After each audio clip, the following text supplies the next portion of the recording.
Assalamualaikum warahmatullahi wabarakatuh. Kembali lagi dengan saya Ahmad Bustonul Arifin. Di kesempatan kali ini silahkan Bapak Ibu semua bisa simak video dari BKN. Mungkin Bapak Ibu semua belum mengetahui ini terkait dengan apa sih yang dimaksud dengan K2. Kok bisa yang namanya ada K2 untuk honorer? Kenapa mereka yang diprioritaskan?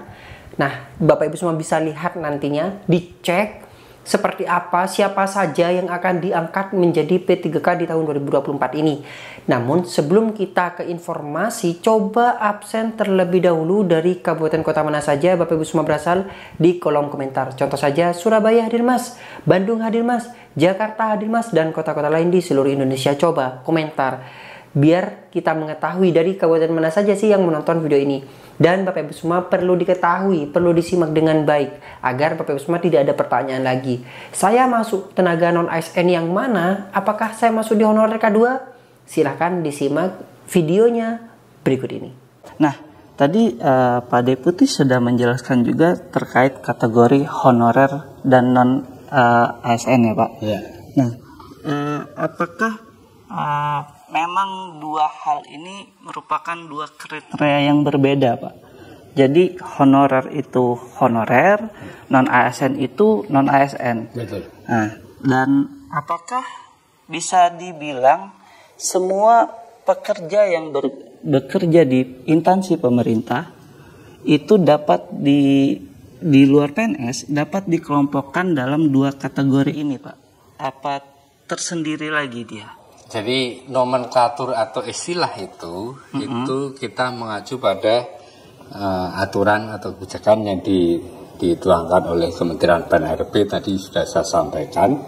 Jadi kalau XTHK2 atau tenaga honorer K2 itu dulu kita ingat tahun 2004 ya, terkait dengan pengangkatan tenaga honorer menjadi CPNS. Yaitu diawali dengan THK1 yang langsung diangkat, hanya seleksi administrasi, kemudian ternyata dianggap sudah selesai, ternyata masih ada yang tertinggal dan seterusnya, maka ada gelombang kedua yaitu THK2. THK2 kemudian dilakukan seleksi, dan ternyata masih didata dulu oleh BKN, diverifikasi validasi oleh BKN dan BPKP, kemudian dilakukan pengangkatan seleksi, sudah diangkat tetapi tidak bisa seluruhnya terangkat karena keterbatasan informasi. Nah, sisa yang belum terangkat tadi, itulah yang dinamakan tenaga honorer kategori 2. Ex tenaga honorer kategori 2 yang database-nya ada di BKN. Mungkin sekarang masih ada sekitar 300 sampai 400 ribu. Saya kurang tahu pasti karena itu bergerak seiring dengan ada beberapa yang mengikuti tes calon ASN dan diterima. Jadi mengurangi data itu. Berarti jadi dinamis berkurang ya Pak? Berkurang, jelas berkurang. Kemudian ada kebijakan di PP 49 tahun 2018 tentang manajemen P3K bahwa instansi dilarang mengangkat lagi tenaga honor atau istilah lain yang sejenis. Istilahnya apapun tapi yang sejenis tidak boleh melakukan pengangkatan. Kemudian batas akhirnya adalah tanggal sekian gitu. Dan ada surat Menpan terkait dengan pendataan tenaga, digunakanlah istilah tenaga non-ASN. Dilakukan pendataan dan ada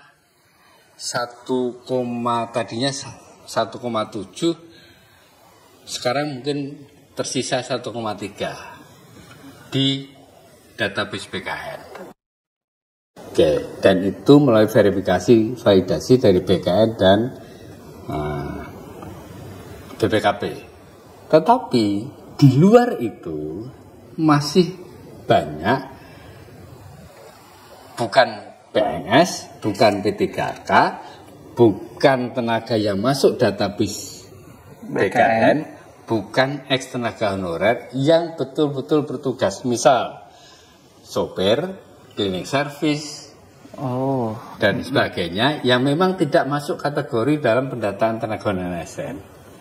Nah, ini masuklah ke kelompok tenaga non ASN yang di luar database BKN maupun yang orang-orang yang bekerja di instansi pemerintah untuk pekerjaan-pekerjaan tertentu, jabatan tertentu di luar prambakti, cleaning service dan sebagainya, tapi tidak masuk ke database BKN dan betul-betul masih aktif bekerja sampai hari ini.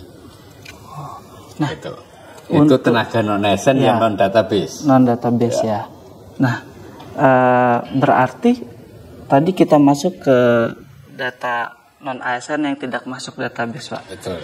Untuk mereka, apakah mereka masih memungkinkan mendaftar seleksi P3K 2024, Pak, yang tidak masuk database tadi itu, Pak? Ya, terima kasih Mas Edo.